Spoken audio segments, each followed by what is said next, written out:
Hello, good morning. I'd like to thank SAGE's Program Committee, Drs. Liang and Dr. Pierce, for the opportunity to present here today. I'll be discussing the impact of incisional hernia development on overall healthcare costs. I have no disclosures to make. The aim of our study was to better characterize patient subsets, specifically those that were highest risk for developing incisional hernia and those that carried the highest healthcare burden. We utilized the Truven Healthcare Analytics Market Scan database to look at commercial claims and encounters for the calendar years 2011-2014 to examine a 3-year period post-surgically. So patients who underwent surgery in 2011 were identified as index surgeries under 5 different categories.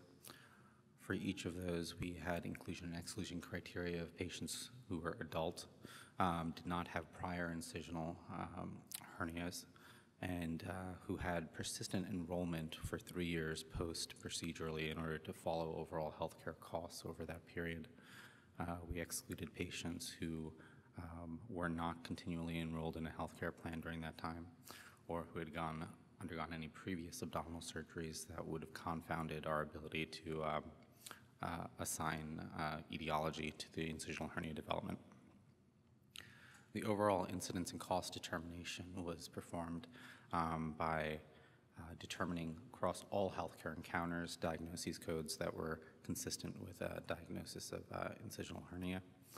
And cost was calculated for a 3-year period following that index procedure. Operations, in terms of their intrinsic cost, were not included. We did not want to look at Operation A versus B as confounding the overall healthcare component, so this was only everything in the post-operative period for 3 years. Data was then analyzed using quantile regression, and we attempted to associate the conditional distribution of cost with the ventral hernia. General linear models as well with gamma distribution due to the positiveness and the non-normal distribution of cost that was inherent in this data set and the development of this disease. And we included covariates such as age, gender, chronic medical conditions as listed. So the overall incidence of incisional hernia that we determined over this 3-year period for the respective categories for stomas were 25.1%, colorectal was also significantly high at 13%, liver and kidney, others and peritoneal were approximately 6%. So that gave the overall incidence for this data set of about 9.1, which is actually less than some estimates. I think current estimates range between 5 and 20, 5 and 25%, depending on which data set you or which paper you reference. In terms of the overall healthcare cost, we looked at patients with and without development of incisional hernia, and all of the patients, as you would expect, who developed incisional hernias had overall increased healthcare cost over the period of study. And this is irrespective of whether or not they underwent repair of these hernias, but just purely with that diagnosis alone. That ranged anywhere from 97% in the case of patients who underwent procedures in the liver and kidney category, up until 310% increase in overall cost for patients who developed incisional hernia within that 3-year period post-operatively. So the next question was whether these were all the same patients, or there are different patients, or there are different characteristics, different timelines, and that's what we sought to examine next. So it's been reported that up to 50% of incisional hernias develop within the first year.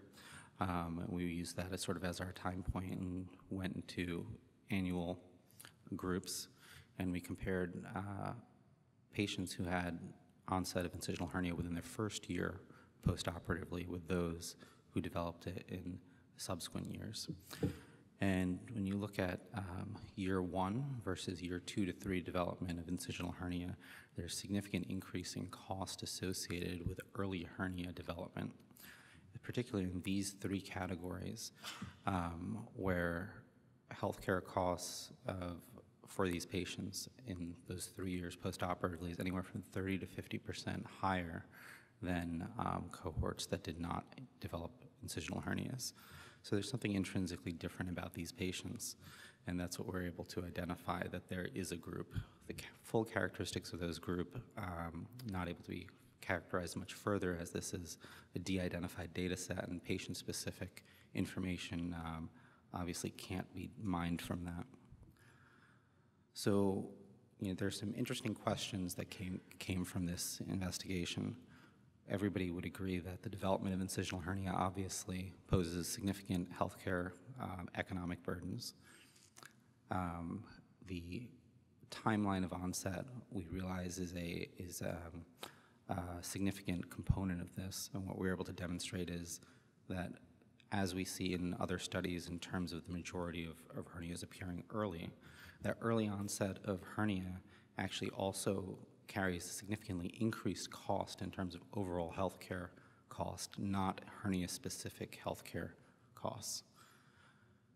The larger implications of this study are actually, what is the value of interventions to address early hernia development, specifically prophylactic measures.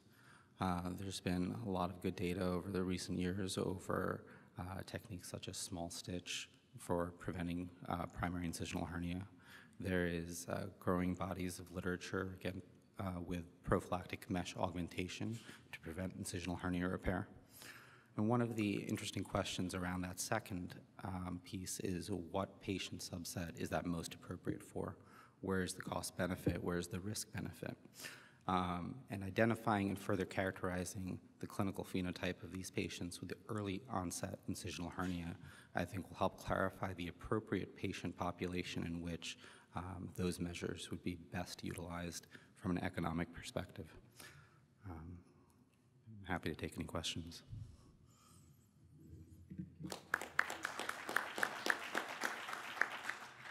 Is there any questions from the audience? All right. Go ahead. Sure. So, great job. How did you handle fascial dehiscences or reoperations? Sure. So some of that, it's obviously, we don't have patient-specific data from a healthcare chart perspective, so these are all abstracted from coding and commercial claims. So it's a function of how exactly it was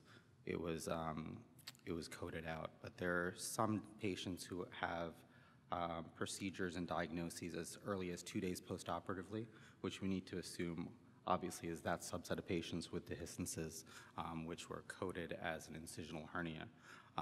There's no easy way from this data set to decipher ones that were early technical failures and resulted or in a dehiscence, or early infections with fasciitis that broke down, versus ones that were true incisional hernias presenting even as far out as 450, 480 days in some patients. So what proportion of your patients had an early reoperation versus late reoperation?